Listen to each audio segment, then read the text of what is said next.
Archie Bunker is a man who prides himself on knowing exactly how the world works, but during this stretch of his life, everything seems to be lining up to prove him wrong. It starts on an ordinary day that refuses to stay ordinary. On his way across Queens, Archie ends up in a cab with a passenger who suddenly collapses, limp and unresponsive. In his mind, it is a nightmare. A stranger slumped across from him, the driver panicking, no one else around who seems to know what to do. Archie, who is forever complaining about other people, now finds himself the only one in a position to act.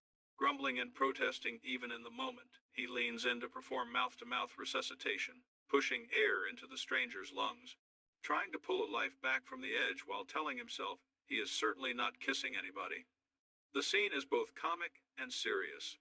He is clumsy and outraged at the same time, yet what he is doing is undeniably brave. The ambulance arrives, the stranger is taken away, and Archie goes back to his neighborhood bar, determined to turn the whole thing into a story he can control.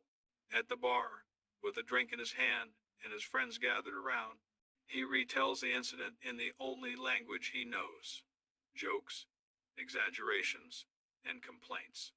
He paints the picture of the cab ride, the collapse, and his own reluctant heroism, emphasizing how much he didn't want to do it, but they have as much right to live as anybody.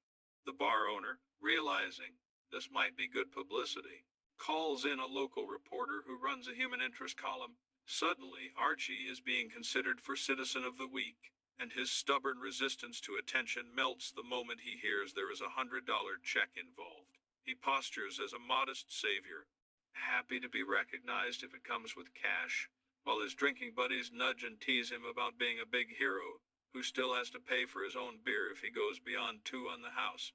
For a man who rarely gets praise from the wider world, the idea that the newspaper might print his name as an everyday hero is intoxicating. Just when Archie thinks he has contained the story, the person whose life he saved walks through the bar door. Beverly LaSalle is glamorous, confident, and expressive, the sort of person who fills a room by simply stepping into it. She has tracked him down to offer thanks face to face. To Archie's surprise, she is not discreet or shy. She announces herself with warmth and theatrical charm, speaking of how grateful she is and insisting that he is a lifesaver. For a moment, he allows himself to bask in the attention, flattered by the idea that this elegant lady owes him her life. Edith, when she hears about Beverly, invites her home, as she would any guest who has a connection to her husband. Sitting in the bunker living room, Beverly explains that she is in show business, performing 3 shows a night and traveling frequently. Edith interprets this as a woman who entertains by imitating other women, and she is pleased by the cleverness of it. Then Beverly calmly explains the truth. She is a performer who was born male and lives and works in women's clothing. The revelation lands like a small explosion in that cramped living room. Edith's eyes widen, but her instinct is still to be kind. She asks questions, fumbles over the unfamiliar vocabulary, and tries to hide her shock in politeness. Archie, when he arrives and pieces together that the person he gave mouth-to-mouth to is not the conventional woman he assumed, is thrown into a tailspin. His carefully rehearsed hero story no longer fits his preconceptions. For a man who sees the world in rigid categories, being praised for saving a life he struggles to label rattles his sense of self. The script he had prepared for the reporter suddenly feels dangerous. What if people find out? What does it say about him?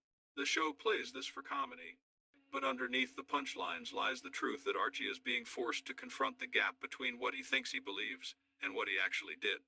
He acted purely on instinct to help another human being, and that act refuses to be neatly boxed into his prejudices. While Archie's world is being unsettled from the outside, the heart of the family is changing from within. Gloria, his daughter, has discovered that she is pregnant. For her, the news initially feels like a beautiful secret, a continuation of the love story she has with her husband Michael. Yet almost immediately the joy is overshadowed by his reaction. Michael, a graduate student and idealist, has been burying himself in books and arguments about overpopulation, environmental collapse, and the ethics of bringing new life into a crowded planet. Instead of reacting as a thrilled father-to-be, he retreats into theory, talking about whether it is responsible to have children at all. Gloria hears this as rejection not only of the pregnancy but of her.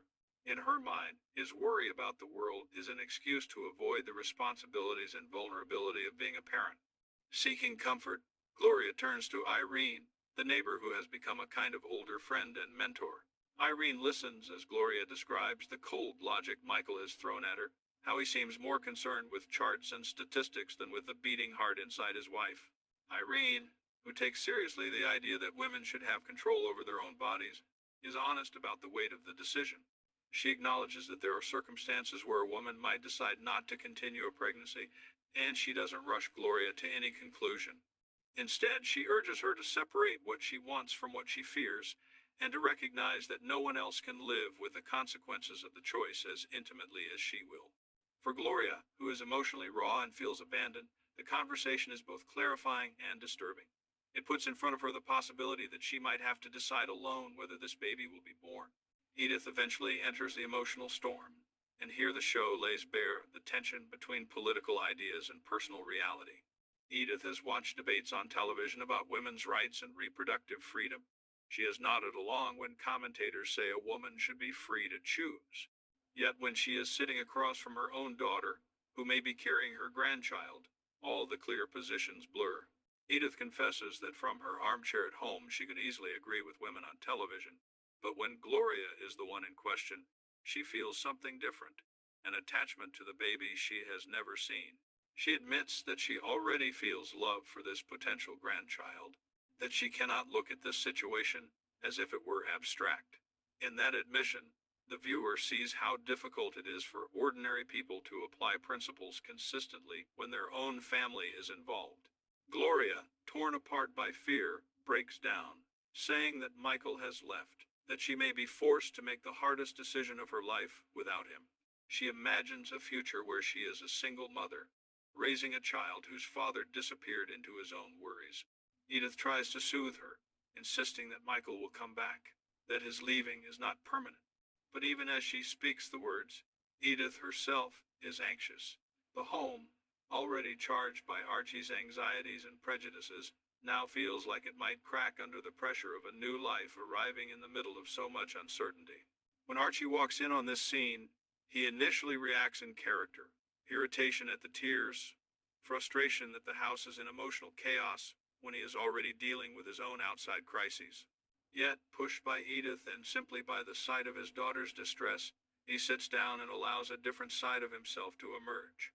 Without planning to, he begins to tell stories.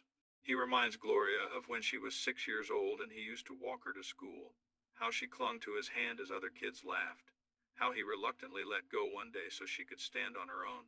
He confesses that even when she thought she was walking alone, he would follow half a block behind, pretending to be casual but tripping over trash cans because he was too busy watching her to see where he was going.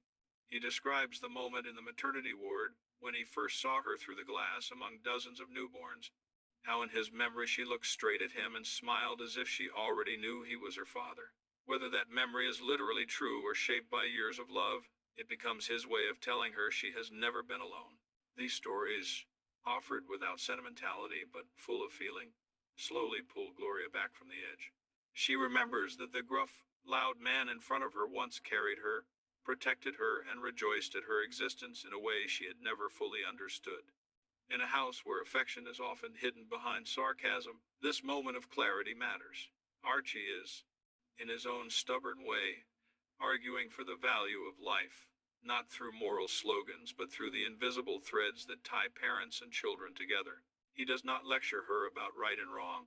He simply reminds her that when she was helpless, someone loved her enough to stumble down the street behind her, and that perhaps the baby she carries deserves the same devotion. Meanwhile, Michael has been walking the streets alone, lost in his own head. He swings between intellectual arguments and gut fear, fear of failing as a father, fear of not providing, fear of losing control over his own future. When he finally returns home, he walks into a living room full of people who have been there holding Gloria up while he vanished. Archie, predictably, throws a few barbs his way, mocking the idea of walking and thinking at the same time. But even he senses that this is not the moment for pure mockery. Gloria insists that whatever Michael has to say, he must say in front of everyone, because his choice to leave in the middle of a crisis was not a private matter. It affected them all. Michael, under pressure, and stripped of his philosophical shield, finally speaks from his heart instead of his books. He admits that he let fear and ideas about overpopulation overshadow his love, that he feels overwhelmed but that he does want this child, that the thought of their baby makes him happy despite his terror. The atmosphere in the room changes. Edith lights up with joy at the thought of being a grandmother at last. She jokes that she always dreamed of the sequence: first a wife, then a mother, then a grandmother, as though life were a chain of roles to be earned. And now she will finally reach the last one. Archie shouts her down lovingly, telling her not to make a speech, but the relief is obvious, even in his grumbling. The crisis has not vanished. The future is still uncertain. But the worst fear, that Gloria would be abandoned and forced into a decision against her will, has been pushed aside by Michael's clumsy, honest declaration that love matters more than his theories. Beyond the family drama, there is another fault line running through Archie's life: his job. After years on the loading dock, a foreman position is opening up, and Archie automatically assumes it should be his. Seniority, loyalty, and experience, in his view, are the natural ticket to promotion. Yet he hears rumors that the company is trying to appear progressive, that they may consider a woman, perhaps even his neighbor Irene, for the supervisory job. The idea offends everything inside him. At the dinner table, he launches into one of his long monologues about the proper place for women, invoking images of housewives, mothers, and ancient cave women supposedly built by nature for cooking and childbearing. In this fantasy history, men hunt and make decisions. Women stay home and make babies. Michael pushes back with sarcasm and logic, pointing out that these stories say more about Archie's imagination than about reality. In the middle of this heated exchange, Archie's longtime co-worker Elmo appears at the front door. They have worked side by side for 2 decades, joking and insulting each other in the way men sometimes do when their real affection makes them shy. It is the first time Elmo has ever stepped into Archie's house, a fact that surprises them both. Elmo brings news from the job. The boss is starting a charity drive, and Archie believes that whoever signs up first and throws himself into the cause might curry favor and secure the promotion. For a man who distrusts change and feels threatened by new rules about equality, the idea that he has to flatter management in this way is both humiliating and necessary. He sees the charity not as pure kindness, but as a strategic move in a game he did not design. Taken together, these threads show a man being squeezed from every direction. Out in the world, his act of heroism has linked him to a performer whose identity challenges his prejudices. At home, his daughter's pregnancy has forced him to revisit his own memories of fatherhood, and to admit that love can make even a stubborn man soften. At work, the possibility of a woman being promoted over him threatens his sense of masculine worth. Through all of this, Edith continues to be the quiet center, offering tea to Beverly, hugging Gloria through tears, coaxing Archie toward empathy without openly defying him. Michael is forced to translate his ideals into real choices that affect the people he loves. Gloria must find a way to trust that she can become a mother without losing herself. And Beverly shows them all, simply by standing in their living room and thanking Archie, that humanity is more complicated and more generous than the boxes they try to stuff it into. By the end of this period, nothing has been magically solved. Archie is still full of contradictions. He can save a stranger's life, and then panic when that stranger does not fit his expectations. He can rail against women's equality and still sit for hours talking his daughter through her fear. He can sneer at social change even as he is nudged into changing, one uncomfortable step at a time. The Bunker household remains noisy, argumentative, and imperfect, but beneath the shouting there is a stubborn current of loyalty. It is that loyalty to each other, even when they do not fully understand each other, that allows them to survive a world that refuses to stand still.